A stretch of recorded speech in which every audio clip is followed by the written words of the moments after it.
Hello and welcome to the Thursday, June 6th meeting of TV Toastmasters Club 9523.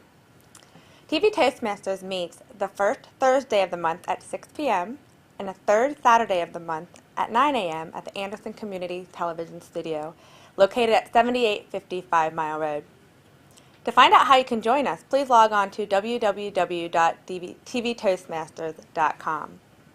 I'd like to send a warm welcome to our guests in the audience, those looking in from home, as well as Jean Ho, our guest this evening, as well as my fellow Toastmasters. And now I'm going to turn the meeting over to our Toastmaster for this evening, Miss Carol Kormelink. Thank you, Madam President.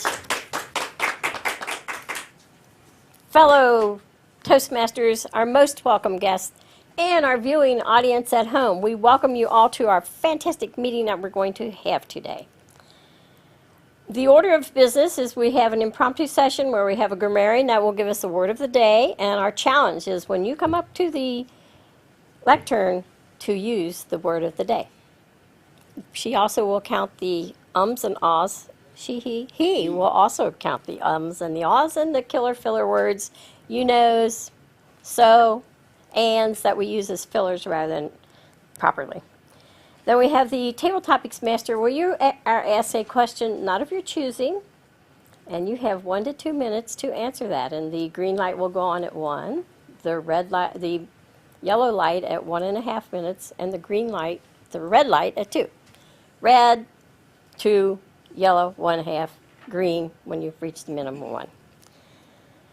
Then we go to the prepared speeches, and we are fortunate to have 3 speakers this evening. A brand new speaker who's off to a fast start that will be giving his icebreaker. John Algers, and Diego and Michelle, we will be hearing from a beginning speaker to an advanced speaker. I'm also the general evaluator. I am your Toastmaster today to keep the meeting on time. Steve will be an evaluator, Anthony will be an evaluator, and Terry will be an evaluator. Rick will give us his report, and our timer is Bobbie Hall. So we have a full meeting planned, and we will get on with it by introducing our grammarian today, Rick Barron. He is an advanced communicator bronze and an advanced leader silver. He's moving on up to distinguished Toastmaster. Let's welcome Rick Barron. Thank you, Carol. My role today is to give you a word that you can incorporate every time you end up at the lectern.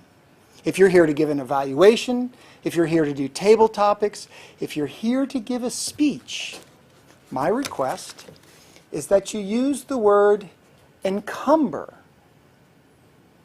in your speech. Encumber is a verb. It means to weigh down or to burden. It also can mean to impede or hamper, or to burden with a legal claim, such as a mortgage. Lack of funding has encumbered the project from day one. Your objective is to use the verb encumber when you come to the lectern today. And I will leave a copy right here to remind you, and I will place another one right here in front so that our viewing audience can see how we react every time you use it. Ms. Toastmaster. Thank you, Mr. Grammarian. I was encumbered today, but I was not burdened. We had a meeting at the Westchester Library today, the Cincinnati Toastmasters. We have the back meeting room, the boardroom, and sometimes we meet up front. Well, a guest came in and asked, where is the Toastmasters? And they said, they're not on the agenda. As she started to leave, she saw the open room up front and asked, is this Toastmasters? So, yes. So we're back in the boardroom, 3 of us, and we're going, can't believe that. 5 people aren't here that are supposed to be here. They're up in the front. So I was encumbered by being Toastmaster, General Evaluator, Tabletopics Master, Humorist. But it wasn't a burden. I said, you have a meeting, 2 is company, 3's a meeting. Never cancel a meeting. And it was a shame that we would have had 9 people at the meeting instead of 3 at our meeting, and they did 6 and wondered, what happened to them? They're usually here. What happened to them? So we've learned, always check. If the people that you're expecting aren't there, always check. The next part of our program is the Tabletopics Master. Bobbie Hall is a fairly new member, and Bobbie will be coming up with some topics for us to answer. And let us welcome Bobbie Hall. Thank you, Madam Toastmaster. Table topics, 3 random questions. I've kind of suited this to myself tonight to make it more me. My wife, she hates it when I watch TV when she's in the room. I'm a channel surfer to the T, like most guys. I flip from sport to movie to just random series. It's one of my favorite things to do. I only need 2 to 3 minutes per channel. So with that, I've kind of put together 3 random questions. One is crazy vacations. This one is I like because I've been on some crazy vacations with my in-laws that they just drive you nuts. My wife, she's always there, she's supportive. They're her parents, so Bobbie, calm down, it's okay. You can always sometimes just do nothing to make them happy, even though you're taking them on vacation with you. So my question for David tonight is, what can you do to help support your significant other while on vacation with their in-laws?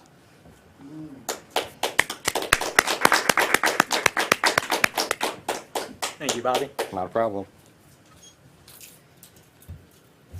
I didn't hear the first part of that since I still had the headset on, but I'm actually going through this exact situation in August. My family is doing a complete family vacation up in Sandusky. We rented a beach house on the lake, and my fiance Caitlin is coming, and she is a little nervous about it. So what I plan to do is have several days, we're going to be there for 6 days, have several days where it's just us, giving her the support, you know, that she isn't always burdened by having to entertain my parents, my siblings, my nieces, my brother, my sisters. I also want to do things that she enjoys. We're going to Cedar Point. She loves amusement parks. We're doing other things, just sitting on the beach and relaxing. So I think through those things, she'll be a little more able to withstand my family and all the crazy things that we do and enjoy it a lot more, let it be a real vacation. This Tabletopics Master. Thank you. Thank you for that. I hope you survive. All right, changing channels now. We're going to go to a different topic. This is one of my hobbies, sports. A-Rod, I don't know if you guys have heard or watched the news. He's been mentioned now for a 2nd time in another performance-enhancing scandal. Not good for him. Such a good ball player. Why would you do that? My next question is, I'm sorry. To get back into the line of things here, I want to go back and talk. This is with a company called Biogenesis of America, whose owner is Anthony Bosch. He's agreed to cooperate with the MLB in this investigation, even though it's his company that is under the accusations with Major League Baseball. So, this question would be for Tony. What should Baseball Commissioner Roger Goodell's reaction be to this? This is A-Rod's 2nd time up on the hot spot. What do you think that Roger Goodell should do?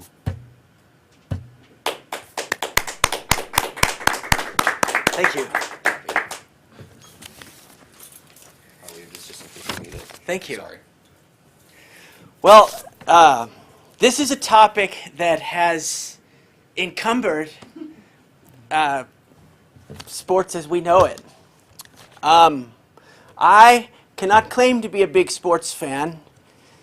And I do know, I mean, anybody who watches the news, watches the press, knows that this is a major issue and that these professional athletes are not supposed to be using these steroids and such.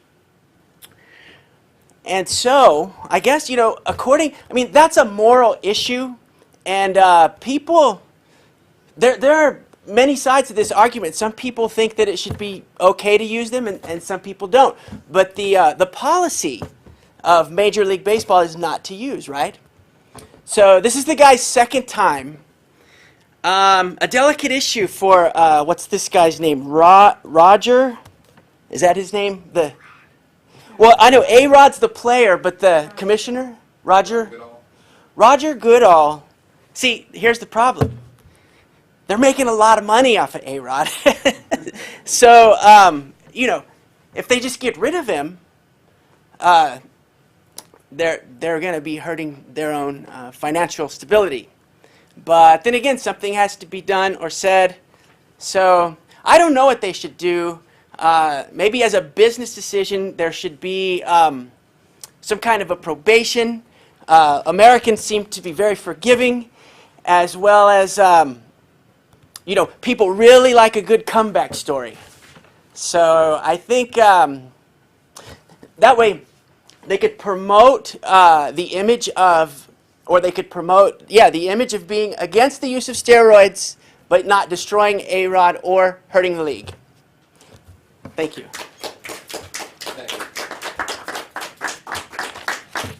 I most certainly agree they need to protect their name.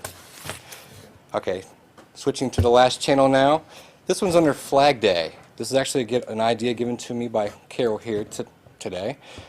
Flag Day is a day commemorating the adoption of the Stars and Stripes as the official American flag.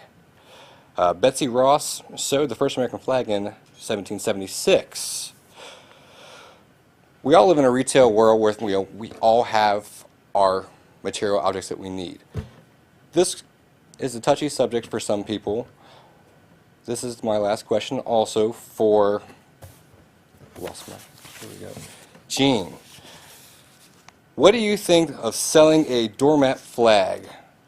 Is it really meant to wipe your feet on? Let's all welcome Gene to the stage, please.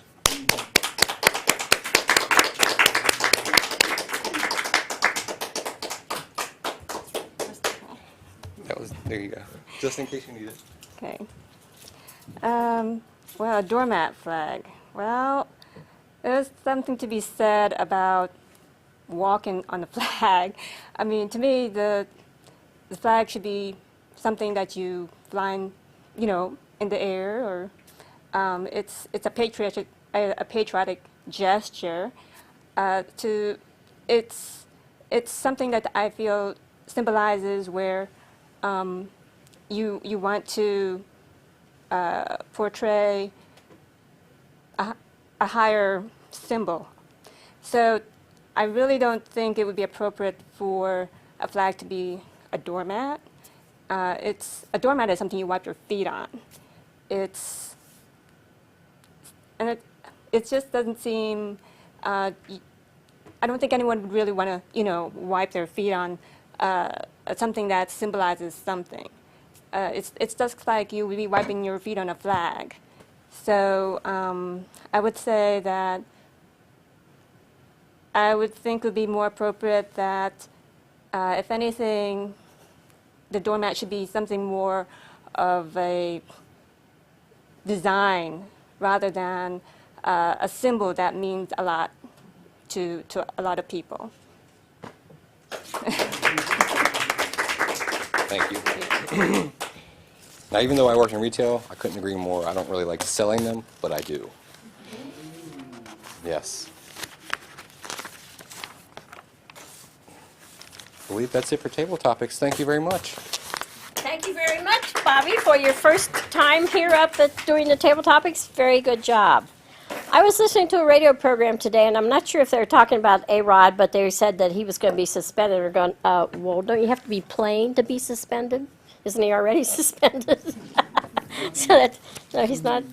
Okay, well, they were talking about somebody that they were suspending. We're going to suspend him, and I presume he's already suspended, and that's why that was. Cheaters. Oh, I don't know. Okay. Since I don't know one sports figure from the next. But very good. Thank you very much. We now come to the prepared speech section of our meeting. Our first speaker this evening, he's getting off to a fast start. He joined Monday in one club, and he's joined this club and giving his icebreaker tonight, his very first speech. It's a 4 to 6 minute speech to allow him to get started speaking in public and to let us know something about him. So we say, hey, we want to know more about John Algers. From Sweden to Cincinnati, John Algers.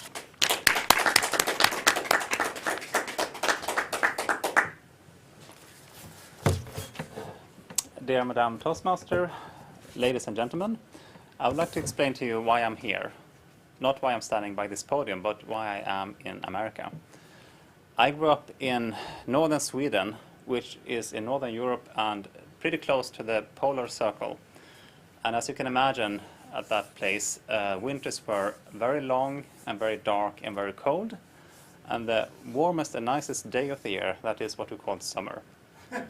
And my parents got divorced, so my mom, who is American, she moved south, but stayed in Sweden. And I grew up with my dad, my stepmother, and then I had 3 step siblings.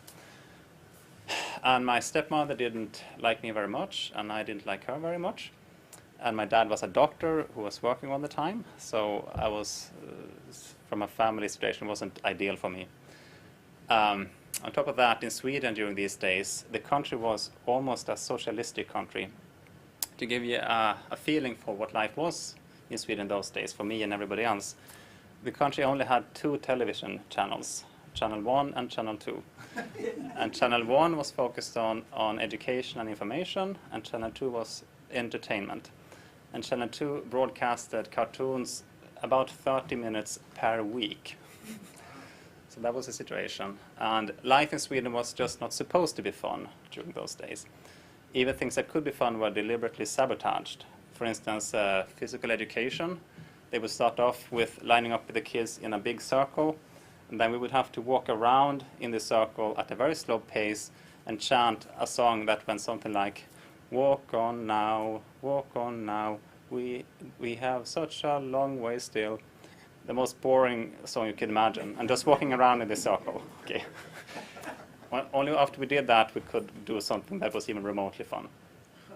But life was not all miserable. I had plenty of friends, and even though I didn't like my stepmom, I really liked her parents and her brothers and sisters and my step-cousins.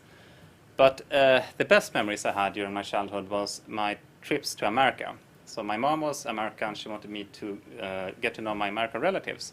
So every 2 years, she sent me to America to stay there for 4 or 5 weeks during the summer. And these trips to America made an enormous impression on me. The contrast couldn't have been bigger versus the life I lived in Sweden. My grandmother in America, she had a house on the beachfront in Rhode Island. Me and my kids, me and my cousins, we went scuba diving with boogie boards, surfing on the waves, fishing crabs in the saltwater ponds. We played cards late at night and drank gigantic milkshakes. I had an older cousin who lived in Virginia, so I was there many times. And I remember we used to sneak out through his bedroom window and sneak out on the garage roof that was right underneath his window. And he taught me how to smoke cigarettes. We listened to American rock music and had a really good time. But all these memories I have from America, they were all very, very positive. As I grew up and went into college and grad school, I visited a lot of other countries. I visited almost all European countries. I've been in Africa a couple of times. I've lived in Japan for 2 months. My first job was in Germany, so I've lived in Germany for 4 years. So I had the opportunity to kind of compare how life was in a couple of different countries. And I still am of the opinion that America is probably the best country to live in, for myself at least. Because it's not just because of my positive childhood memories, but also I truly believe that the culture in America is uniquely tolerant towards diversity of opinion. It's uniquely welcoming to newcomers. So about 4 years ago, an opportunity presented itself. So my employer in the branch in Germany, they asked me basically to move to America. And after getting the permission of my wife, we sold all our assets in America and put everything we had into buying a house in Montgomery in Cincinnati. And the first 6 months we went through a pretty rough patch because I had a new job. My wife was getting accustomed to life in America. She was pregnant and delivered our son within 3 months after moving here. And it was a little bit turbulent, but then we got up on our feet. And so the last 2 years here in America have been fantastic, and I truly, truly love this country. And it's I love it as much as I did when I was a little kid coming here. So thank you very much. That was all I had. Thank you very much. And you kept backing away from the microphone. I hope they could hear you. You all have a little piece of paper in front of you called a brief evaluation, and it's also to write a note of congratulations and help to John what you liked about his speech, what might have been clearer to you. And if you will take the time now, we will be right back.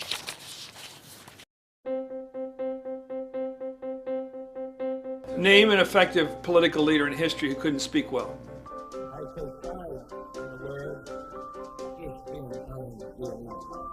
There aren't any. Because when it comes to a disease, Freedom requires leadership, and leadership requires oratory. You have to speak to be heard. I have a dream. It's all about personal growth and guts. Never give in. Never, never, never. Welcome back to TV Toastmasters. Our second speaker this evening is also on the fast track. He joined Talk Toastmasters in November, and he's visiting us to give a speech this evening. He is on speech number 9 in the Competent Communicator Manual, the basic manual. His topic is Persuade with Humor, and he's doing Inspire Your Audience, and he's going to persuade us with humor. Let us welcome Diego Martinez. Do what? Reading the objective? No. Hi. No, we don't do the book here.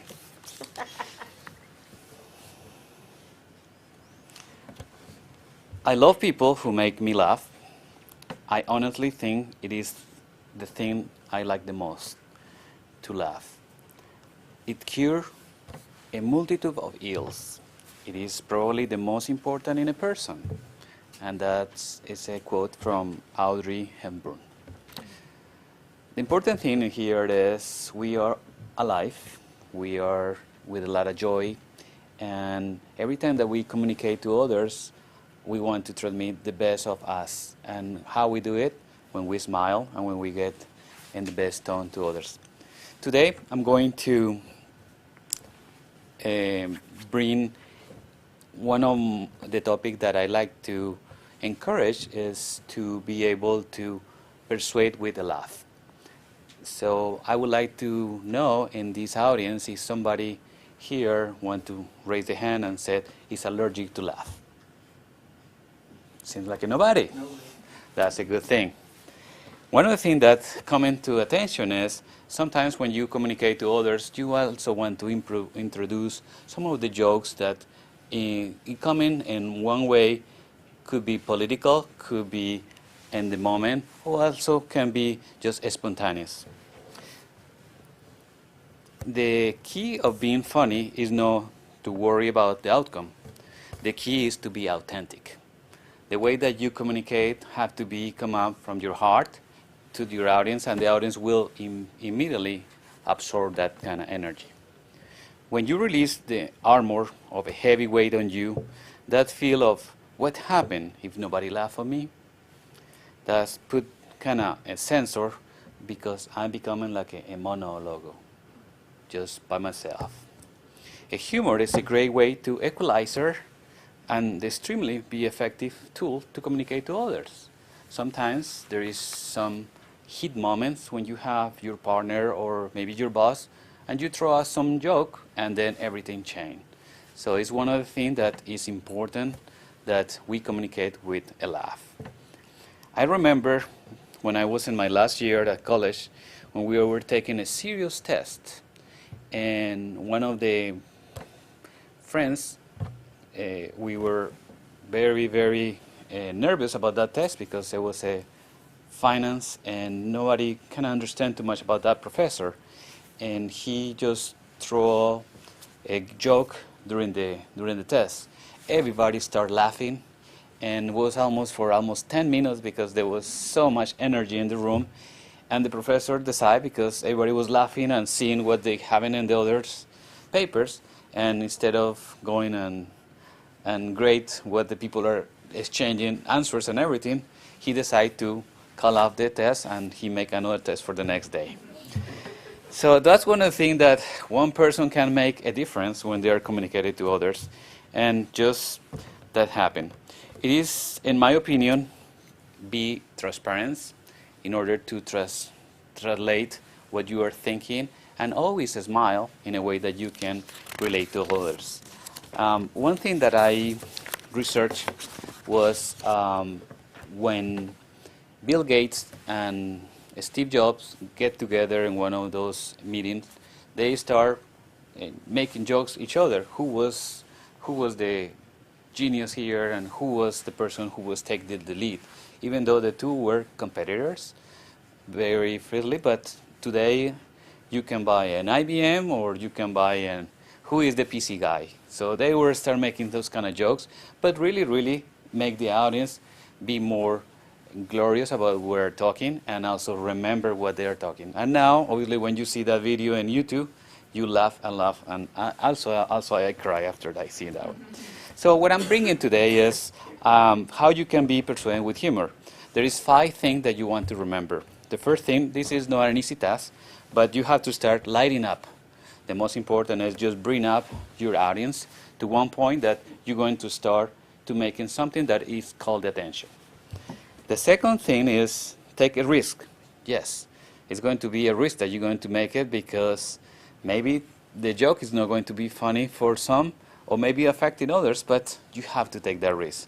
So be honest and do it. Stopping hiding the status of the title. Sometimes the jokes just can come up very easy because could be political, or could be something that is just right at what happened. The number 4 is release the inner monologue for the day. Just trying to be fresh and also communicate with them in a very easy way, because the way that you are communicating to them, they will absorb in the same way. Don't be tense. And never give up. This is one of the things. You can continue doing jokes and jokes. And the last thing that I want to communicate is do filter and vulgarity, because you have to be professional and you have to bring to the audience the best interests. With that, this is what I have as for today. Thank you very much, Thank you. Diego. We will be right back. Thank you very much. And now for our next speaker, Stanley Glitchner.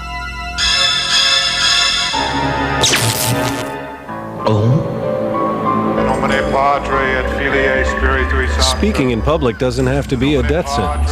At Toastmasters, we can help you overcome your fears.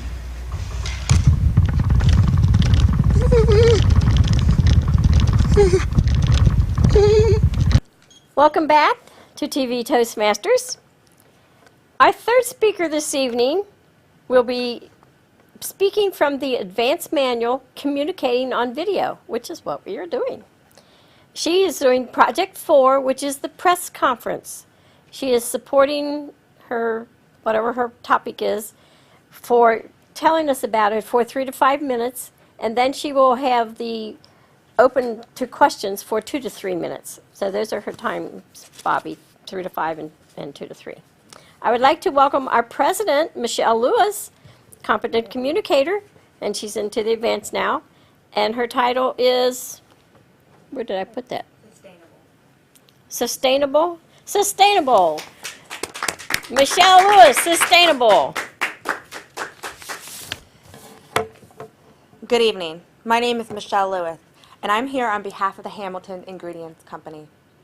I'm here to address the recent campaign initiated by the Girl Scouts to remove the use of palm oil from the Girl Scout cookies.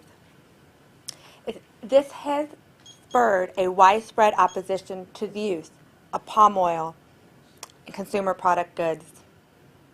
Although we at HIC believe that the Girl Scouts have good intentions in their effort to make Girl Scouts cookies more environmentally friendly, we feel the allegation that the global demand for palm oil is causing the orangutans to lose their habitat is deeply misunderstood. I would like to make it known that as a supplier to the consumer products good industry, we at Hamilton Ingredients are committed to supplying in promoting the use of sustainable palm oil. We obtain our crude oil from palm oil plantations which have been independently audited and found to comply with the globally agreed environmental standards devised by the Roundtable and Sustainable Palm Oil Commission, the RSPO. The stringent sustainability criteria related to social, environmental, and economic good practice. In fact, we at HIC are in many ways helping to protect the rainforest and its ecosystem, to ensure better rights for employees, fair payment, and safe working conditions, and ultimately to improve social standards. As consumers, sustainable palm is extremely important in the manufacturing of products that we use every day. From soap to detergent to lipstick to Girl Scout cookies. Sustainable palm is important. There's not an easy replacement for palm. It's trans fat free, it's not hydrogenated, it's very functional, and it's cost effective. We too at HIC have serious concern that not all palm oil is produced sustainable. It leads to issues relating to biodiversity, soil degradation, local people, land rights, and many other matters. So that's why it's important for a larger share of the consumer product good industry, as well as consumers, to demand the use of sustainable palm oil. We agree there's still more work to be done, but our efforts in conjunction with the RSPO are greatly helping to encumber deforestation. We are working to increase the productivity and the yields of existing plantations and to decrease the need for new ones. This will help the economies of producing countries and the livelihoods of those involved in the industry, and to produce more oil without having to build or make more plantations.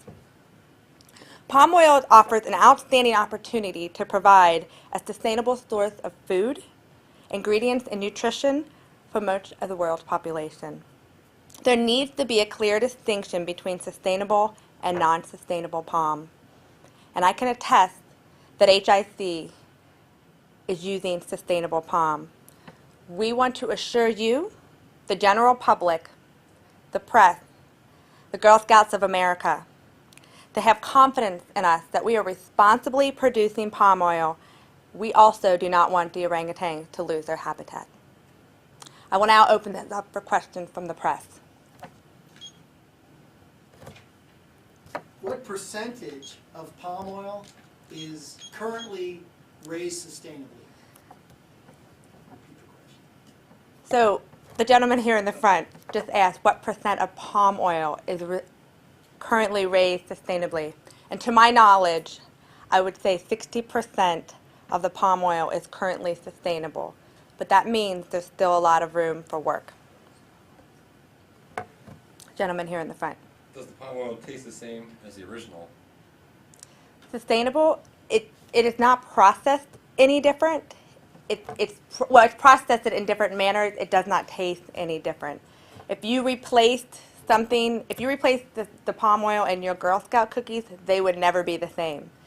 So palm oil is just processed differently, it is handled differently, and the conditions at the plantations are different, and that's what makes it sustainable. Less pesticides, they're recycling water, they're doing many things differently to make it better for the environment. I was not aware that orangutans lived in palm trees, so I was wondering about the connection. The rainforest. The Well, rainforest. the palm, what the claim is that they're tearing down the rainforest and planting the trees that produce palm oil. Thank you. What do you think are the key barriers for moving the remaining supply palm oil to a sustainable source model? And the question was, what do I believe are, can you repeat that? The main barriers. The main barriers. Promoting the non-sustainable supply of palm oil. The non-sustainable to sustainable. And I believe that has to do with the actual the this is a good one. Has to do with how you manage the actual criteria. So the group in place, the RSPO, making sure that people aren't just associating themselves with the RSPO to get a better image, and then not following the strict, stringent criteria that requires the company or the manufacturers or the plantations to be sustainable. So ultimately, it's better control over what's happening behind the scenes. And this concludes our press conference. Thank you. Thank you very much, Michelle, for that fascinating speech on a subject I was not aware of. I do know that I avoid genetically modified products, and so sustainable palm oil is another area of that. All the education in the world won't help you get ahead in life if you can't express your ideas effectively. Every day, competition for advancement gets tougher and tougher. You need an edge. A Toastmasters club can give you that edge. A low-cost learning experience for men and women. Toastmasters gives you the confidence to express your ideas to anyone. Get the Toastmasters edge. We now come to the great part of the meeting where you get feedback on how well you did, what you could do better, and what your strengths are. Our general evaluator this evening is someone I've known all my life. It's me. Carol Kormelink. Our first evaluator this evening for John will be Steve Ehrenholtz. He is running the production board, and so it will take a moment for him to get in here to give the evaluation of John's speech from Sweden to Cincinnati.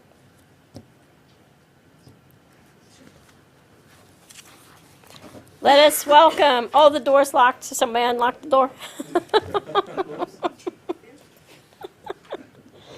Yeah. So, let us welcome Steve Ehrenholtz, Distinguished Toastmaster. Thank you, Madam General Evaluator, our Toastmasters here in the audience, our valued guests, and those of you looking in from home. This was John's icebreaker speech. Good job, John. We really did get to know you. I enjoyed the way that you put your speech together, and you gave us some contrast between life in Sweden and the experience you would have when you came to the U.S. to visit family here.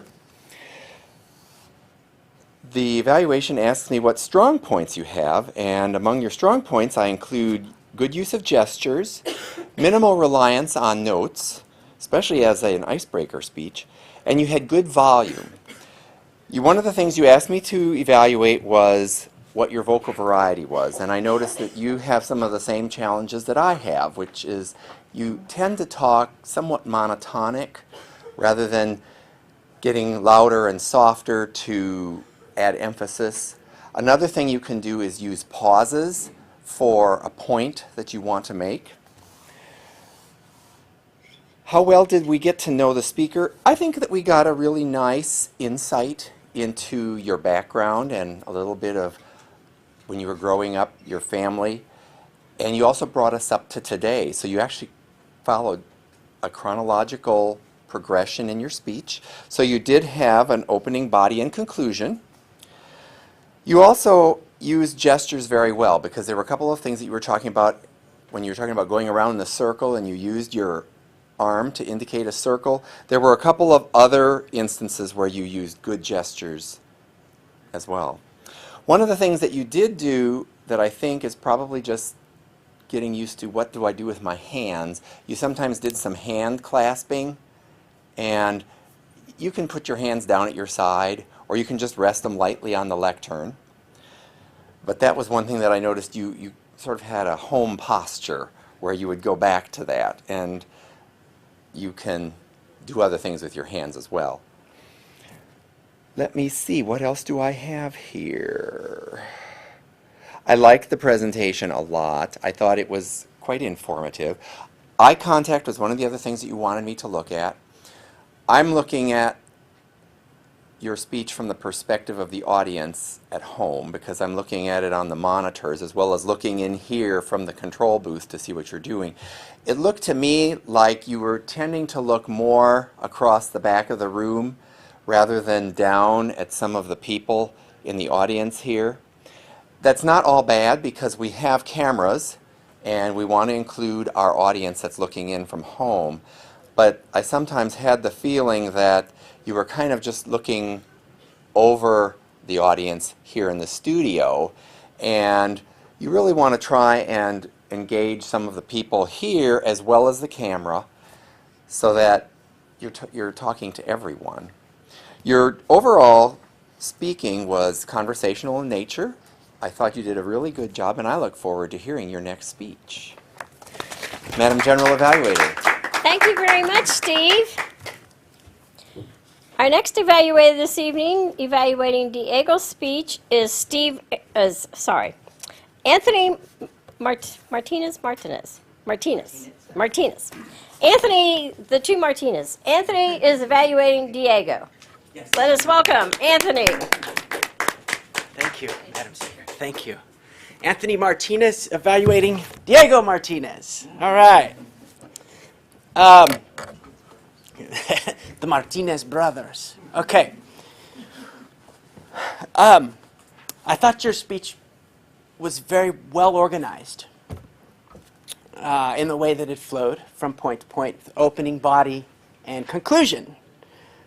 I thought, and I think I was watching the audience here, and we all thought that you were very sincere in your presentation. I liked the fact that you brought in examples of types of humor, like different kinds of humor. Some can be political or in the moment. And that you brought in a story from your own life where there was kind of a lot of tension in the air. You were taking a test. The professor made a joke. And this delayed the test. I guess it would be an encumbrance to the test. And, you know, that story in itself was funny, too. Very fitting for a speech on humor. And I'll just say, I've seen you speak before, and you've really loosened up a lot, which I think is good. But I'd like to see you loosen up a little bit more. Do not encumber yourself. That personality that's within you, I want to see it come out. Every once in a while you can say to yourself, Anthony wants me to talk a little bit louder. But you don't have to say it like that, but yeah, I'd like to see that if possible. That may not be what your style is about, and I understand that people have different styles and stuff, but I would like to see you talk a little bit louder. And I like that you covered risk-taking, which I think is, that's a hard one, to just the concept of, and a great use of hands. I mean, your hands were not encumbered. And they moved during your speech, and the way you moved your hands, I don't know. It was easy to watch. It was very comforting to me. And I'm going to give you a nickname, Diego Martinez, the man who uses his hands. So with that, I really enjoyed the topic, and I learned some things from you this evening. So I thank you, sir. Thank you very much, Anthony. And I don't know if you want to go by Anthony or Tony, because I've heard you called both this evening. Which do you prefer? It doesn't matter. I'll answer to either. I know that's a cop-out. Call me Tony. Okay, I will change Anthony to Tony in my computer, so it comes up Tony. Thank you. Our next evaluator this evening is for Michelle is Terry Wellman. She's also a fairly new member, and let us welcome Terry Wellman, evaluating Michelle. Toastmaster. Yes, I had the pleasure of evaluating Michelle in her sustainable presentation. It was a press conference format, and we were fortunate none of us were encumbered by listening to your presentation. It was a very effective, professional, and believable press conference. One of the questions that you're evaluated was in the actual question and answer period. And you did very well. We threw tough questions. It was kind of a complicated topic. When you started to talk about Girl Scout cookies, I thought it was going to be a softball topic, but then we ended up going to the rainforest and talk about certainly more kind of heavier or more complex issues, but you kept your composure, you maintained a level of believability, honest authenticity. I think those are all very important qualities for a person who's serving as a spokesperson or representative.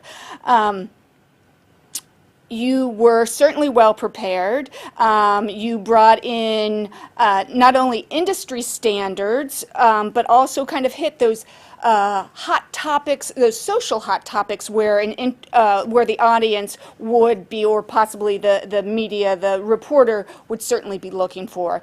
If I would have one possible suggestion, as I quickly reviewed the guidelines or the recommendations for this presentation, might use more sound bites, that those 5 seconds that the evening news would use. Possibly, I had a hard time pulling out a whole lot of sound bites that would have been supportive to your message. But again, it was a wonderful presentation. I enjoyed listening to it, and thank you for delivering it.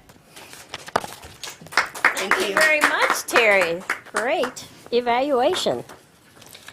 Our next report will be from our grammarian, and I know he has a lot to do because we all used encumber quite a bit this evening. So let us welcome Rick Barron for our grammarian report, and I'll count it. Thank you, Carol. My role today is to explain to you how we shattered the English language.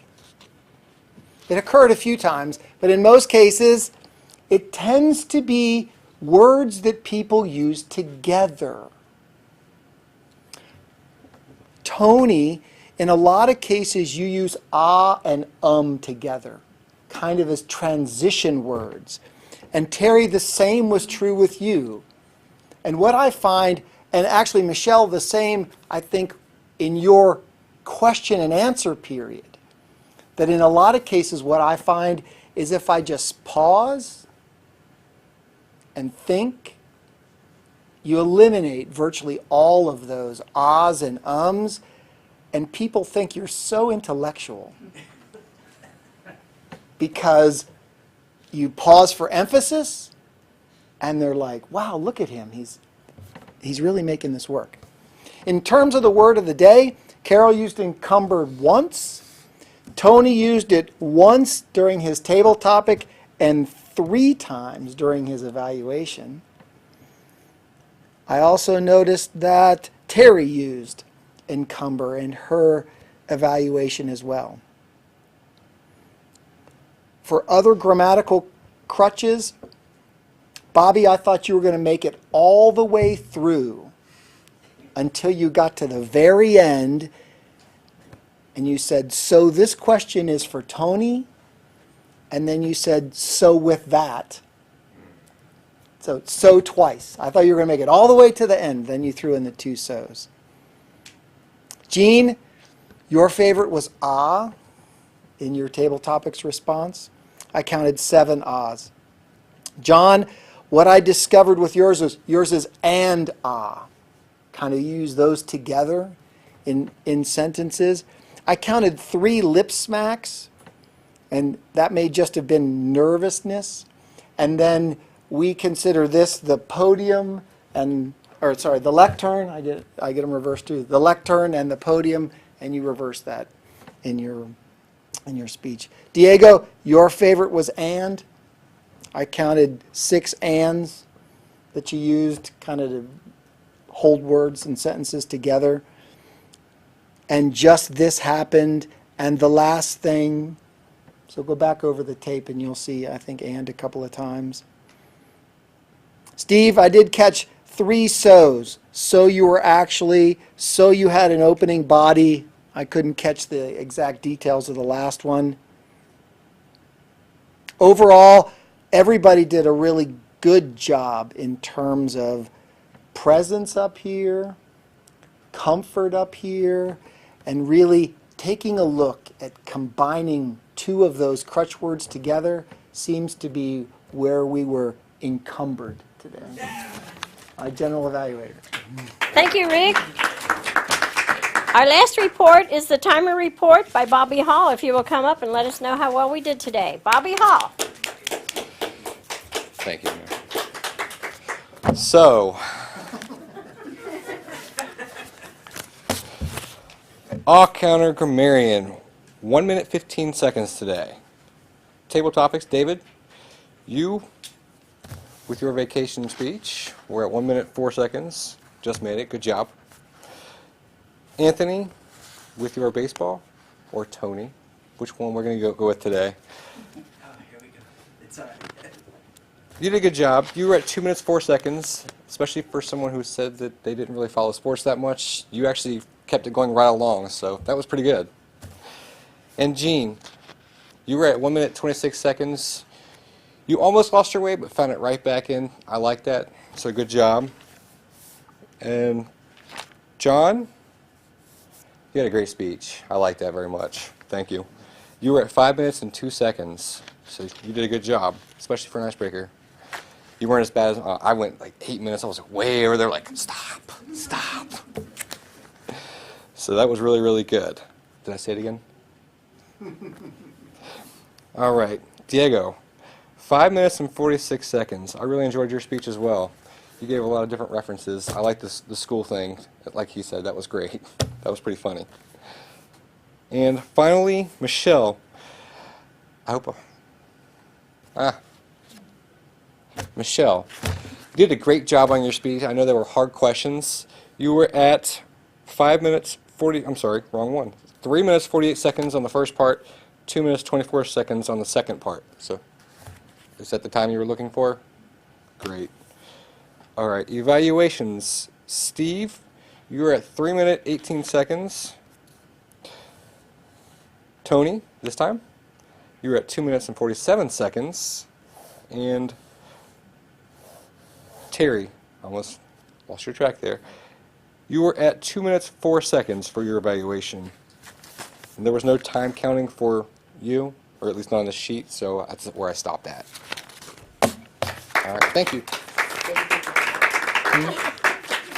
Okay. Thank you very much for being so diligent and keeping the time there. It is now my job to evaluate the meeting as a whole and to evaluate the evaluators. I am very impressed with the evaluators. I'm impressed with the word of the day, the grammarian. You had a great word, encumber, and I used it more than once. I used it half a dozen times probably, because I said I was encumbered, but I wasn't burdened down. And so you must not have been listening.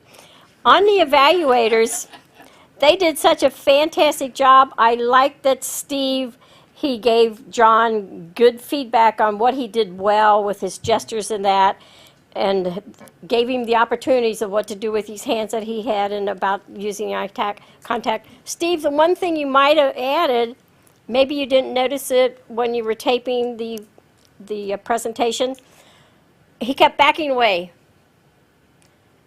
which I don't know if it was reflected in the sound or not. That's one thing to pay attention to. There's no reason to back away from the lectern unless you're making a point that way. But I didn't think you were. But I loved your speech. I thought you were great, and glad that you are here and we got to know you a little better. Anthony, what I liked about your evaluation, you noted the progress that Diego has made from his first speech to speech number 9. That is the important thing. That's what we do at Toastmasters. Toastmasters is where you can fail your way to success. You fail on the job, you might lose your job. You fail at Toastmasters, we help you get better. You might have mentioned that he needed to smile a little more. If he's talking about humor, he had sort of this face, and he had only one laugh. I would have expected more laughs from, he had only one really laugh, was the professor. And I thought you gave great recommendations and the example of asking them to speak stronger, have a stronger voice. I thought that was great. Very good evaluation. Terry, how insightful. You gave an excellent presentation evaluation, and the opportunity, very important for Michelle, to have more sound bites, that newspapers are going to pick up these little sound bites, and she didn't have as many as she might have had in her. That was a very good suggestions. I didn't have any others that I could have thought of because I thought I was awed with you. Oh, couldn't read my writing here. As a grammarian, Rick, you did fantastically, because not only did you say you should pause when you're speaking, he actually paused. And it's time to welcome the Toastmaster, the president, Michelle. Thank you, Madam Toastmaster. What a wonderful meeting today. Really enjoyed the speeches and all the participation, and like to invite those looking in at home to come join us at TV Toastmasters. We meet the first Thursday of the month at 6 p.m., the third Saturday of the month at 9 a.m. at 7850 5 Mile Road. You can log on to www.tvtoastmasters.com to find out more details. And this concludes our Thursday, June 6th meeting of TV Toastmasters.